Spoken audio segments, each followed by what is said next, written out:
Well, hello and welcome to Think Good Conversations. I'm your host, Deb Cummins-Stellato, and today we're wrapping up our series around diversity, equity, and inclusion. I wanted to share a little bit about a model that I've been using for 15 years around diversity. And it's a little bit of a different model because it's about cognitive diversity. 15 years ago, I had the pleasure of working for the largest diversity, equity, and inclusion firm in the country. And one of the things that I learned about very quickly was something called the whole brain thinking model. And I wanted to share this model with you today because it's so relevant for us to consider how we show up to the table and how we embrace diversity. Now, this is a little bit of a different spin on the diversity conversation. But what we know is when we have diverse teams, we are exponentially more effective, impactful, and successful. Yet thinking diversely, thinking differently takes really building a lot of capacity and knowing what your thinking style is and the thinking style of others. So today I'm just going to give you a very quick preview of this model. If this is something you're interested in for yourself or for your team, you can reach out and let me know. I have done this assessment called the HBDI, Herman Brain Dominance Inventory, with individual coaching clients, with pairs. So that might be somebody that you're struggling with in terms of understanding their diverse thinking, and certainly with teams. So there's a lot of ways to use this very, very impactful data in the work that you do to start to build a diverse team. So let me share this with you. And I'm going to just start from here. So essentially, whole brain thinking is really this is basic of what this model is, but I want you to give yourself an idea. I want you to imagine getting a secret decoder ring, right? Do you remember those? Like you would find them in the bottom of a cereal box. Well, when you got that secret decoder ring, it unleashed something really significant.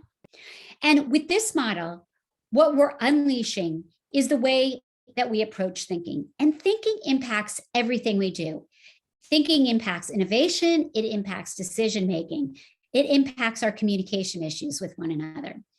So thinking differently is really around looking at these four pieces, four areas, four preferences, thinking preferences, understanding which of these four might be relevant to you, where's your preference, and also where are your liabilities? Where might be an area in these four areas, A, B, C, or D quadrant, where you might need some extra support and you might need to grow and push and to come out of your comfort zone and think out of your box. So for example, if you know me, you will know that I am very much of an experimental self. I love to imagine, infer. I love to take big ideas and connect them. And I also have a lot of preference in the C quadrant. So I am a right brain person with a lot of capacity in the D and C areas. Where I sometimes can get tripped up is in the B quadrant, the safekeeping self. Not really a big fan of continuous process improvement. I'm very good at executing. Sometimes I miss the details, but my real stretch area is in the A piece of thinking, the rational self. And I have to say, sort of a funny aside story, I'm married to a trial attorney. My husband thinks on the left side of the brain. He thinks in A and B, and I think in C and D. And together, I'd like to say, we make up a whole brain. So this is a challenge for you to start thinking about. How do you show up at the table in the way that you're thinking? And how do you embrace a whole brain model?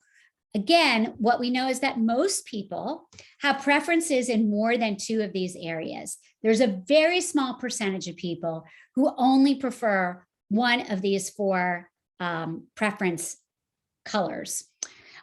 Most people are have a dual preference in two areas. Some people have a triple dominance, and then some people have a whole brain dominance. Even if you are not 100% sure where you're working, this tool can give you insight again into that strengths part of your thinking and how you show up that way. And it can also give you some insight into where you go under stress and where's an opportunity for growth for you. And again, it's a beautiful model. It has an assessment related to it. And we started doing this work at Global Lead because we were working on trying to retain women of color at a certain level of management within some very big Fortune 100 companies. And what we learned is once we coached people on the secret decoder of this tool, they were able to really connect with others more quickly. You've heard me talk on this in this channel about the importance of building familiarity, comfort, and trust. And I would say that the whole brain thinking model is an incredible team for you and your tool to accelerate the rate of familiarity, comfort, and trust. And when we do that, we create a space for people to show up with different ways of thinking, with diversity of thinking. We learn to appreciate that, and we learn to look for that in creating the most successful and impactful teams. So I'm glad you could be here to join us today for this session.